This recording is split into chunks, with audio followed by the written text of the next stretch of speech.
And good morning ahead this morning on DC News Now. Virginia's Assembly gearing up for a busy year as Democrats take power in the state. Yeah, we're going to break down the biggest bills coming up this morning for this year. Plus, Christmas is over and it's time to get rid of the tree.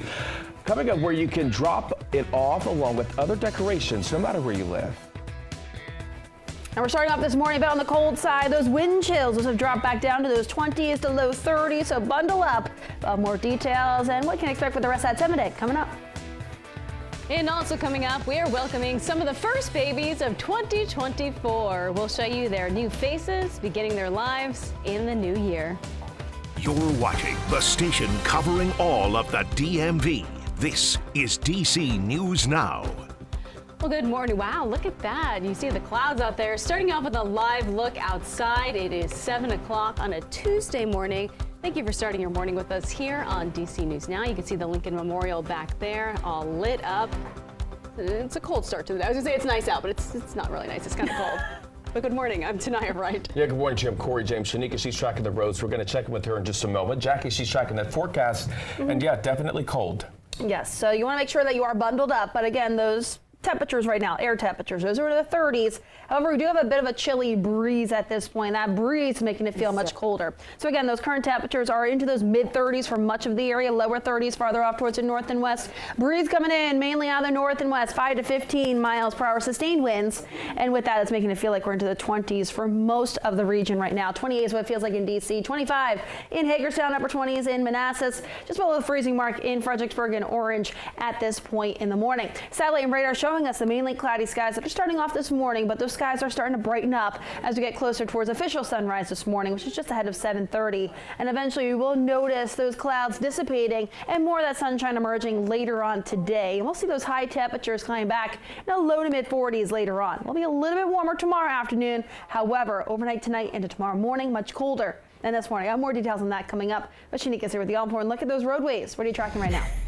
All right, we're tracking some serious delays out there, really. Now, this is in Northern Virginia, Fairfax County Parkway. It looks like we have a crash investigation underway at this hour. So let's flip over to the maps. You're still seeing some road closures out there, all of that purple heading southbound. So right between Franklin Farm Road and Springhaven Drive, you're going to see that closure there. Just past Springhaven is where that crash actually happened. So I would avoid this area. You cannot get through. Overall, you are seeing some delays. It is starting to pick up at this hour. On the outer loop stretch past 95, you will see some on and off delays there. The lower part is looking very good.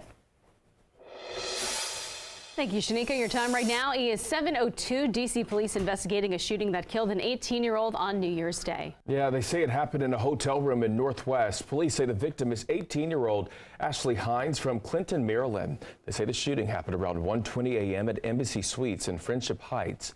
Investigators say Hines was with friends. We're cops, but we thought it was part of New Year's or something to that effect, but nothing this dramatic, this unfortunate. You know, we had serious conversations at breakfast. Are we going to come back here? So these are serious things families should ask themselves. A reward of up to $25,000 is being offered to anyone with information leading to an arrest. Police are asking for your help this morning in finding a stolen puppy. This 7-month-old pit bull named Lola was taken from Southeast DC just before 7:30 Sunday night. Police say 2 suspects knocked on the dog owner's door on Atlantic Street, then pushed their way into the home. Authorities say they assaulted the owner and then took the puppy. Police are offering up to $1,000 for information leading to an arrest. And 10 people without a home this morning after a late-night fire happened in Southeast DC. This all happened at an apartment building on Douglas Road. Officials say 4 adults and 6 children are displaced. Officials say 2 of the children were taken to a hospital for non-fire-related medical treatment. And 7 other people lost their home to a fire yesterday morning. This one happened on Foot Street near 49th Place in Northeast. DC fire officials say it started in a room on the top floor of that home. No injuries were reported. Big changes coming this year to the Virginia General Assembly. Democrats now have control of both the House and Senate. DC News Now's Liberty Zabala is live this morning in Alexandria, breaking down the biggest issues for the new year. Liberty, good morning. Good morning, Corey. Well, this is the first time since 2021 that Democrats have control of both the House and the Senate, and you can expect major clashes as they operate under a Republican governor.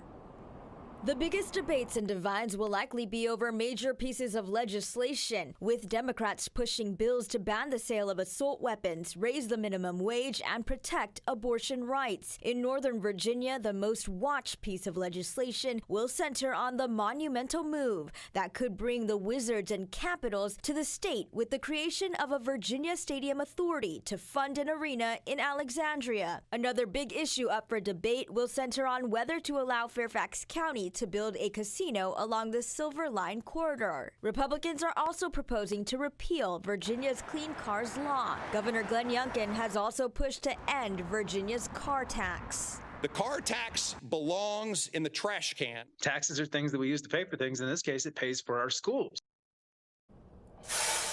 Now, Democrats and Republicans may see some compromise in 2024 over issues such as teachers' pay and ending legacy admissions at colleges. For now, live here at Potomac Yard, Liberty Zabala, D.C. News Now. Thank you, Liberty. The Virginia Department of Education is looking forward to the new school goals in the new year. They are continuing significant reform for the school system. The system is focusing on learning loss recovery and core literacy instruction. They're also fighting chronic absences. The Commissioner of Public Education, Lisa Kuhn, says the school system is looking to advance its academic progress. According to Kuhn, the system is putting heavy emphasis on learning loss recovery, special education programs, mental health resources, develop a student-based funding formula, and ensuring access to high-quality early childhood education. All right, checking in on our roads this morning. Maryland police are reporting at least 2 deadly crashes that happened yesterday, the first day of the year. Maryland State Police say a Virginia man was hit and killed on I-270 around 5 a.m. Troopers say the man was trying to put gas into his car on the shoulder of the road when a car hit him. He later died at the hospital. And over in Prince George's County, police are investigating a pedestrian hit and run. Officers found the victim, a man near the intersection of Landover Road and Neighbor Lane, just before 9 p.m. Police say they're working to find a suspect. In the meantime, still in Maryland, officials are reporting a rise in the number of traffic deaths across the state, especially in Prince George's County. In 2023, there were 600 traffic deaths across all of Maryland, and that's up from 565 traffic deaths in 2022. It's also the most deaths in recent years, with state data going back to 2016. 120 of last year's deaths were also in Prince George's County. That's 20% of the total deaths in 2023. It's also 50% higher than Baltimore, which had the second highest death total of 78. Maryland officials say over a third of all traffic deaths last year were due to distracted driving, and a quarter of them were due to speeding. Across the DMV, people are starting to take down those holiday decorations. That they are. Counties are making it easier for you to get rid of those live trees and wreaths. Our Lex Juarez is live at the Guy Mason Recreation Center in Northwest this morning. So Lex, this is just one of the places that people can take their trees for disposal. Yeah, there are 3 places throughout the city. Now, here at Guy Mason Recreation Center, you can drop off your trees and speak with somebody while you do that. At the other locations, that is off of South Capitol Street Southeast and Bryant Street Northwest, those are just roll-off locations where people will be able to put their trees and wreaths and those kind of things inside of a drop-off box. In D.C., trees and greenery can also be picked up starting January 3rd until March 2nd. Put everything that's going to be picked up on the curb in front of your home. In Montgomery County, Maryland, just put what you're getting rid of on the curb by 7 in the morning on your regularly scheduled recycling day. Those trees cannot have root balls or roots attached. The Shady Grove Processing Facility and Transfer Station will also let you drop off trees. Prince George's County is picking up the greenery now through January 30th. It needs to be on the curb by 6 in the morning on your yard trim collection day, and the Brown Station Road public container pad will also be open to take trees as well during their regular business hours. There are a number of drop-off locations in Frederick and Washington counties. Those are listed on the Maryland.gov website under the Department of Energy's tab. Over in Northern Virginia, Loudoun County offers a number of drop-off locations as well. You can find those for each city on Loudoun.gov. And in Arlington, special tree collection is going on until January 12th. Put those trees on the curb no later than 6 a.m.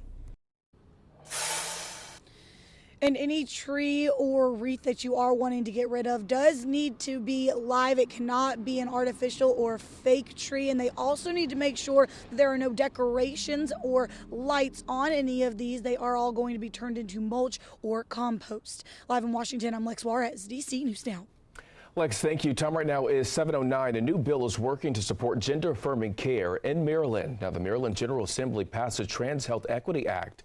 Maryland Governor Wes Moore approved the legislation. It requires the Maryland Medical Assistance Program to provide gender-affirming care in a non-discriminatory manner. It also ensures all treatment will be assessed based on current clinical standards.